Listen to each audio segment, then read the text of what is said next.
सगळं ऐकायला मिळायचं. पण काल हे सगळं असताना काल विधेयक जे आहे ते पास झालं नाही. एकंदरीत अमित शहा यांनी हे बिल का आणलं?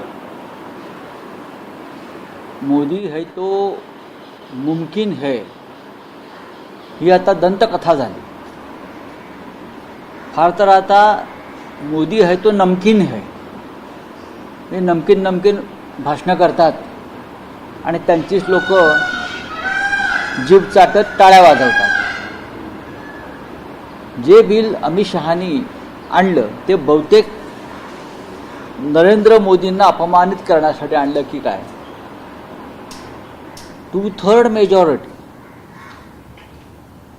आम्ही जमा करू शकत नाही. स्वतः भारतीय जनता पक्षाकडे स्वतःचं बहुमत नाही. अशा वेळेला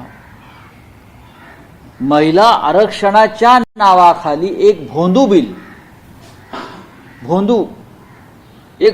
बिल लोकसभेत आणलं.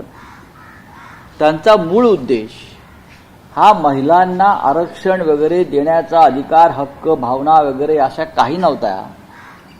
तर 543 जागा वाढवून फक्त 850 करायच्या आणि सत्तेचा अमरपट्टा कायम बांधून सतत विजय प्राप्त करत राहायचं.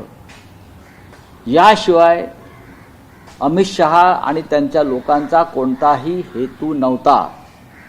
बेकायदेशीर पद्धतीनं विजय मिळवायच्या संदर्भातलं हे बिल होतं. डिलिमिटेशन, बरं का, आदित्य ठाकरे यांनी सांगितलं की हे delimitation bill for unfair Victory.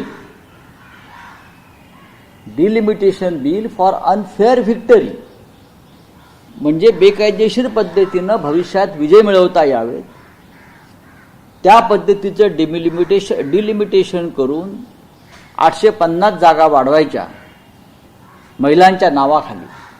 यापेक्षा या बिलाचा कोणताही हेतू नव्हता.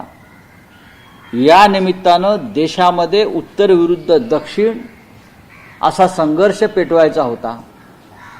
या निमित्तानं त्यांना पुरुष विरुद्ध महिला असा संघर्ष पेटवायचा होता.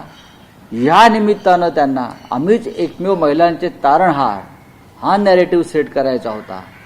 जर ते खरोखरच महिलांचे तारणहार असतील तर 2023ला जे महिला आरक्षण विधेयक आम्ही सगळ्यांनी मंजूर केलेलं आहे त्यातल्या 543 जागांमध्ये नरेंद्र मोदी यांनी महिलांना 33% आरक्षण द्यायला काहीच हरकत नव्हती. आमची सगळ्यांची तयारी होती.